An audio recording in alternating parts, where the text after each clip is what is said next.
शक्तिशाली चीज होती है। अगर किसी चीज को तुम पूरे मन से चाह लो तो तुम उसे हासिल कर सकते हो।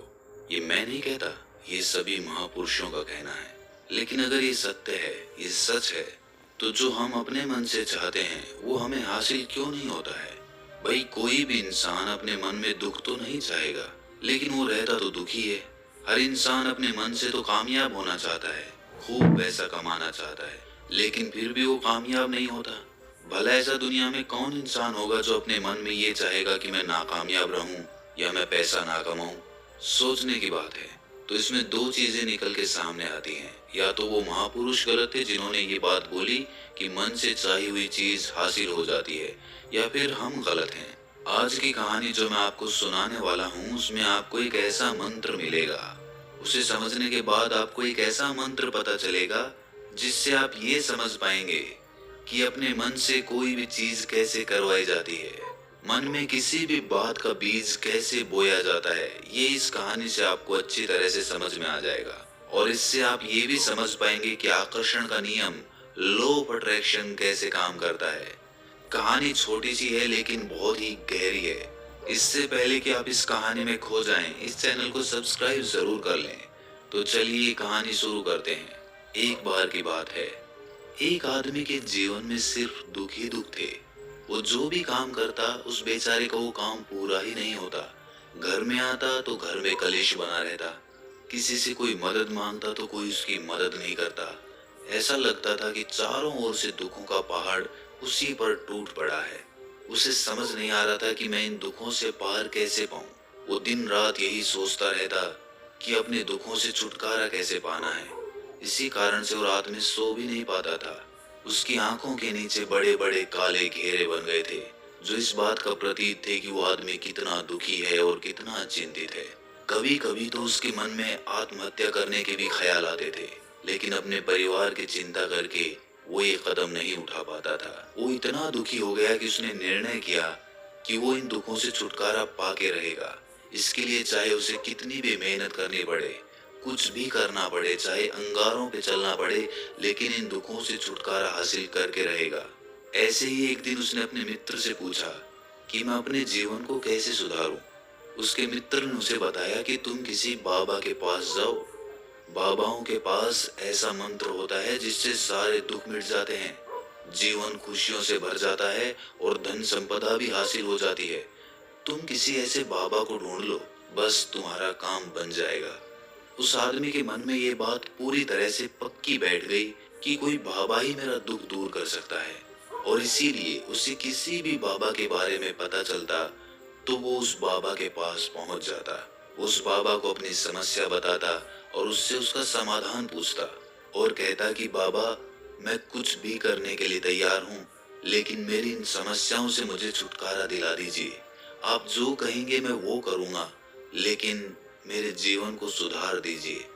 बाबा उसे कुछ टोने टोट के बता देते थे करने के लिए, और बदले में दान दक्षिणा ले लेते थे कि ये टोना टोटका करने के बाद तुम्हारे घर में सुख शांति बनी रहेगी, बस इस टोटके को पूरी विधि के साथ करना। वो आदमी घर लौटकर पूरी विधि के साथ टोने टोटके करने लगा, लेकिन बहुत टोने टोटके करने के बाद भी उसके जीवन में कुछ बदलाव नहीं आया। इसके विपरीत उसका जीवन और ज्यादा दुखी हो गया। जो भी बाबा उसे टोना टोटका देता था, वो बदले में उससे दान दक्षिणा लेता था, जिससे उसका धन भी धीरे धीरे खत्म हो रहा था। इससे उसके जीवन में दुख और ज्यादा बढ़ गए। तब उसे लगा कि बाबाओं के पास जाने से तो मेरे जीवन में दुख कम होने की बजाय बढ़ते ही जा रहे हैं, तो मुझे क्या करना चाहिए? बाबाओं के पास जाऊं या ना जाऊं?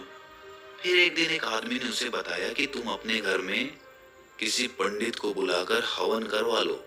हवन होगा, घर शुद्ध हो जाएगा। कोई भी बुरी ऊर्जा होगी घर में तो वो घर से बाहर चली जाएगी। किसी पंडित को बुलाकर पूरे विधि विधानों से मंत्रोच्चारण कराओ और हवन कराओ, जिससे घर में सुख शांति आए।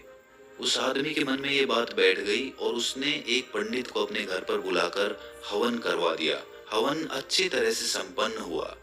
बदले में पंडित ने भी अच्छी दान दक्षिणा ली और उसके बाद वो वहां से विदा हो गया। लेकिन कुछ दिनों के बाद उस आदमी को महसूस हुआ कि उसके जीवन में अब भी कोई बदलाव नहीं आया है। अब वो आदमी पूरी तरह से दुखी हो गया और ज्यादा परेशान हो गया। अब तो उसे लगने लगा था कि मेरे जीवन में से दुख कभी खत्म ही नहीं होंगे, और यही सोच सोच कर उस आदमी का बुरा हाल हो गया था। फिर एक दिन उसे अपने मित्र से एक ऐसे बाबा के बारे में पता चला जो समाधान बताने के लिए कोई दान दक्षिणा नहीं लेता था। उस आदमी को लगा कि ये बाबा दूसरे बाबाओं की तरह नहीं हो सकता, क्योंकि ये दान दक्षिणा तो लेता ही नहीं, और अगर दान दक्षिणा नहीं लेता तो ये सच में कोई सिद्ध बाबा होगा। और यही सोचकर वो उस बाबा के पास पहुंच जाता है। जब वो आदमी वहां पर पहुंचता है तो वो बाबा ध्यान में बैठे हुए थे। ये देखकर वो आदमी वहीं पर चुपचाप बैठकर ध्यान से बाहर आने का उनका इंतजार करने लगा। थोड़ी देर बाद बाबा ने आंखें खोली तो सामने एक दुखी और परेशान युवक को बैठे देखा। वो उसकी आंखों के नीचे काले घेरे देखते ही समझ गया कि ये आदमी अपने जीवन से कितना परेशान है। उसे संबोधित करते हुए बाबा ने पूछा कि बच्चा, क्या चाहते हो? बाबा के पास क्या लेने आए हो? उस आदमी ने कहा कि बाबा, मैं अपने जीवन से बहुत परेशान हूँ। मैंने इन दुखों को दूर करने के लिए बहुत सारे रास्ते अपनाए, हर वो तरकीब करके देखी जो किसी बाबा ने मुझे बताई, हर वो काम किया जो किसी भी इंसान ने मुझसे करने को कहा, लेकिन मेरे जीवन में दुखों में कोई कमी नहीं आई। बाबा, इसके विपरीत मेरे जीवन में दुखों में बढ़ोतरी हो गई। मुझे समझ नहीं आ रहा है कि मैं क्या करूं। कभी कभी तो मैं आत्महत्या करने की सोचता हूं, लेकिन अपने परिवार की सोचकर मैं ये कदम नहीं उठा पाता। मैंने आपके बारे में बहुत सुना है बाबा, और मैं बहुत उम्मीद के साथ आपके पास आया हूँ। कृपया करके मुझे कोई ऐसा मार्ग बताएं जिससे मुझे अपने दुखों से छुटकारा मिल जाए। मैं अपने दुखों से छुटकारा पाने के लिए कुछ भी करने को तैयार हूँ। आप मुझे कोई भी रास्ता बताएं, चाहे वो रास्ता कितना भी कठिन क्यों ना हो, मैं उसको पार करके रहूंगा। बाबा ने महसूस किया कि आदमी तो सच में बहुत परेशान है। बाबा ने उसकी बात सुनकर कहा कि बच्चा, दुखों को दूर करने के लिए मंत्र ऐसे ही नहीं मिलते। मंत्र पाने के लिए कुछ करना पड़ता है। तुम कुछ कर सकते हो? ये सुनकर पहले तो उस आदमी ने सोचा कि ये बाबा भी मुझसे दान दक्षिणा ही मांगेंगे, लेकिन और कोई रास्ता ना पाकर उस आदमी ने कहा कि बाबा, आपको जितनी भी दान दक्षिणा चाहिए मैं देने के लिए तैयार हूँ, लेकिन आपका मंत्र सच्चा होना चाहिए, वो पूरा होना चाहिए, उसका फल मुझे मिलना चाहिए। उसके बाद मैं आपको जो भी दान दक्षिणा लेना चाहते हो वो दे दूंगा। बाबा ने कहा कि दान दक्षिणा तो बहुत छोटी सी चीज है, मुझे वो नहीं चाहिए। इस पर वो आदमी सोच विचार करके बोला, तो बाबा, मैं अंगारों पे भी चलने के लिए तैयार हूँ, आप मुझे बस आज्ञा दीजिए। बाबा ने कहा कि अंगारों पे चलने वाली छोटी चीज मैं तुमसे नहीं कराने वाला। मैं जो तुमसे कराने वाला हूँ वो बहुत कठिन मंत्र है, उसे पूरा कर पाओगे? बाबा ने कहा कि बाबा, आप मुझे बताइए तो सही, मुझे करना क्या होगा, मैं कुछ भी करने को तैयार हूँ। इस पर बाबा ने उसे कहा कि यहाँ से जब तुम अपने घर जाओ तो रास्ते में अपने मन में ये दोहराते जाना कि मैं सुखी हूँ, मैं सुखी हूँ, मैं सुखी हूँ। बार बार अपने मन में यही दोहराना, और याद रहे, जुबान पर ये नहीं आना चाहिए, ये सिर्फ मन में दोहराना है। ये सुनकर वो आदमी बोला, बाबा, बस इतनी सी बात, ये तो मैं चुटकी बजा के कर लूंगा, लेकिन इससे होगा क्या? बाबा बोले कि इस मंत्र को करके देखो, वैसे भी तुमने इतने बाबाओं के मंत्र किए हैं, तो इस मंत्र को भी करके देख लो। उस आदमी ने सोचा कि बाबा कुछ दान दक्षिणा तो ले नहीं रहे, और छोटा सा मंत्र है, इसे तो मैं कर ही लूंगा। वो बोला, ठीक है बाबा, मैं ये मंत्र जरूर करूंगा। वो आदमी ये कहकर वहां से उठकर चलने लगा, लेकिन जैसे ही वो चलने लगा, पीछे से बाबा ने बोला कि बच्चा, एक बात याद रखना, जब तुम ये मंत्र अपने मन में दोहराओ तो तुम्हारे मन में बंदर के विचार नहीं आने चाहिए, बंदर का ख्याल भी नहीं आना चाहिए, तो ही ये मंत्र सिद्ध होगा। वो आदमी बोला, मुझे तो आज तक बंदर का कोई विचार नहीं आया, तो अब क्यों आएगा? आप चिंता मत करिए बाबा, मैं बस मन में यही दोहराऊंगा कि मैं सुखी हूँ, मैं सुखी हूँ, इसके अलावा बंदर का कोई विचार मेरे मन में नहीं आएगा। ये कहकर वो आदमी वहां से चल दिया। वो अपने मन में मैं सुखी हूँ ये दोहराता हुआ थोड़ी दूर ही चला था कि उसके मन में अचानक बंदर का ख्याल आ गया। बंदर का ख्याल एक बार आया और चला भी गया, लेकिन उस आदमी ने सोचा कि आज तक तो मुझे बंदर का कोई विचार नहीं आया, ये आज बंदर का विचार क्यों आ गया। और ऐसे करके उसने उस बंदर के विचार को पकड़ लिया। वो ये भूल गया कि मुझे क्या मंत्र दोहराना है और वो बंदर के बारे में सोचने लगा। जब थोड़ी देर बाद उसे फिर से होश आया तो वो फिर से अपना वही मंत्र दोहराने लगा जो बाबा ने उसे बताया था, मैं सुखी हूँ, मैं सुखी हूँ। लेकिन अचानक से उसे सामने एक बंदर दिखाई दिया और ये देखकर उसके मन में फिर से बंदर का विचार उठ गया और वो अपने अंदर से इस विचार को बाहर फेंकना चाहता था। वो चाहता था कि मेरे अंदर किसी भी तरह बंदर का विचार ना आए, लेकिन उसे तो सामने बंदर ही दिखाई दे गया। ऐसे ही जद्दोजहद करते करते वो घर पे पहुंचा और घर पे पहुंचने के बाद अपनी पत्नी को कहा कि हे बंदरिया, मुझे खाने में बंदर परोस दो। और जब उसे एहसास हुआ कि उसने क्या बोल दिया तो वो अपने बाल नोचने लगा। वो दीवारों में सर मारने लगा कि आज तक मुझे बंदर का कोई विचार नहीं आया और आज मुझे ये क्या हो गया है कि मुझे हर जगह बंदर ही बंदर नजर आ रहे हैं। ये कैसी माया है। यही सोच सोच कर वो आदमी रात भर सो नहीं पाया।